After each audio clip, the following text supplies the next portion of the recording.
प्रवचन राधा स्वामी बारते भाग दूसरा वचन 186। संत सद्गुरु ने जिस नाम का निर्णय किया है वह वेद शास्त्र में नहीं है और संत सद्गुरु वही हैं जिनके पास वह पूरा नाम है। और यूं तो बहुतेरे भेखधारी अपने तई साध और संत कहते हैं, पर वह साध और संत हो नहीं सकते।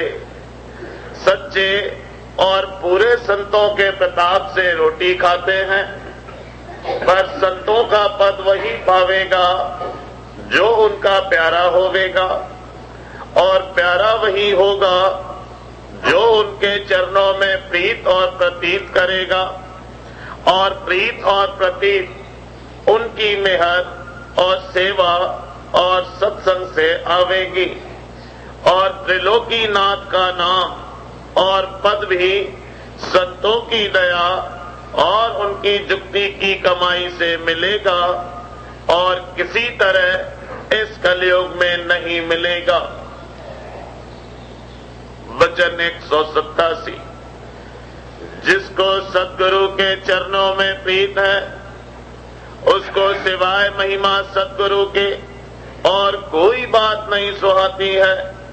और जिसको सद्गुरु का निश्चय है वह सद्गुरु में कोई अवगुण नहीं देखता है, और जो अवगुण दृष्टि आई तो सद्गुरु भाव जाता रहा। इस वास्ते सद्गुरु की निस्बत कभी अवगुण दृष्टि लाना नहीं चाहिए। और जिसकी ऐसी दशा है वही गुरमुख होगा और उसी को एक दिन परम पद मिलेगा। वचन 188। ईश्वर को सर्वत्र आकाश और पाताल में व्यापक बताते हैं, पर किसी को मिलता नहीं। फिर उसके सर्वव्यापक होने से जीव को क्या फायदा, क्योंकि वह रूप किसी को प्राप्त नहीं होता। और जब मालिक ने सद्गुरु रूप धारण किया तो इस रूप से जीवों को दर्शन भी देता है और भेद समझाकर अपनी दया के साथ जुक्ति की कमाई कराकर निज घर में पहुंचाता है और अपने निज रूप का दर्शन देता है। अब गौर करना चाहिए कि सद्गुरु रूप बड़ा है कि व्यापक रूप, इससे किसी का कारज नहीं बनता। और सद्गुरु रूप से जिस वक्त की जीव को सत्संग और सेवा करके उस पर निश्चय आ गया तो सहज में कारज बनता है। बिना मिलाप सद्गुरु वक्त के किसी को मालिक का पूरा निश्चय नहीं हो सकता है, और जब पूरा निश्चय नहीं हुआ तो पूरी प्रीत और प्रतीत भी नहीं आई, और जब प्रीत और प्रतीत नहीं तो उद्धार कैसे होगा। फिर जो कुछ करतूत परमार्थी बनेगी वह कर्म का फल 84 योनि में देगी, पर सच्चे मालिक की भक्ति कभी नहीं आवेगी जब तक सद्गुरु वक्त के न मिलेंगे और उनके वचन पर निश्चय न आवेगा। वचन 189।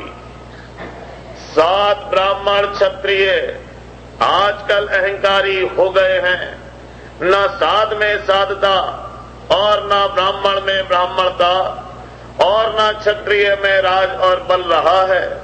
खाली अहंकार करते हैं, पर वैश्य और शूद्र अभी कुछ अपनी चाल पर हैं। संत फरमाते हैं कि साध संग करो, पर जब साध दुर्लभ हुए तो कहां से संग प्राप्त होवे। और बिना संत और साध संग उबार नहीं है। सो अब समझना चाहिए कि बिना संस्कार संत या साध नहीं मिलेंगे। जिसका भाग जबर है उसको जरूर संत सद्गुरु अथवा साध मिलेंगे। और जो कोई ये कहे कि संस्कारी को साध संग की क्या जरूरत है, सो गलत है। चाहे संस्कारी होवे या असंस्कारी, दोनों को साध संग की जरूरत है, पर इतना फर्क होगा कि संस्कारी को वचन जल्दी असर करेगा और वह उसको सहज में मान सकेगा, और असंस्कारी से वचन कम माना जावेगा और कम बरता जावेगा, पर उसके बीजा पड़ेगा और आगे उससे कमाई बनेगी।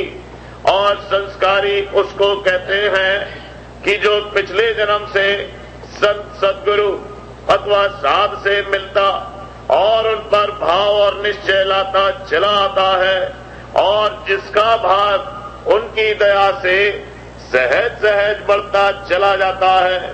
और संत सद्गुरु की दया से असंस्कारी भी संस्कारी हो सकता है, और संत सद्गुरु की तो ऐसी महिमा है कि जो उनका दर्शन करे उसका किसी कदर उद्धार होता है और 84 से बच जाता है, और बहुत तेरे दुख व कलेशों से रक्षा हो जाती है, और आगे को रास्ता उद्धार का उनकी कृपा से जारी हो जाता है। इस वास्ते कुल जीवों को चाहिए कि अपने फायदे और सुख के लिए जहां कहीं संत सद्गुरु प्रकट होवे, जरूर जिस कदर बन सके उनके दर्शन और सेवा से अपना भाग बढ़ावें। वचन 190। नर देही उसी की सुफल है जिसको सद्गुरु वक्त की सेवा प्राप्त है, और सेवा में इतना भेद समझना चाहिए कि दर्शनों के वास्ते चलने से पांव पवित्र होते हैं, और दर्शन से आंखें पवित्र होती हैं, और हाथों की सेवा से जैसे चरण दाबने और पंखा करने से हाथ पवित्र होते हैं, और जल भरने की सेवा से कुल देह पवित्र होती है, और चित्त से वचन श्रवण करने और विचारने और जिस कदर बन सके मानने से अंतःकरण पवित्र होता है। इसी तरह जब सेवा में जीव लगा, फिर सद्गुरु की दया और उनके सत्संग का फल अपने आप देखता चला जावेगा, और जो कुछ की आनंद और दर्जा उसे प्राप्त होगा उसकी महिमा बयान में नहीं आती है।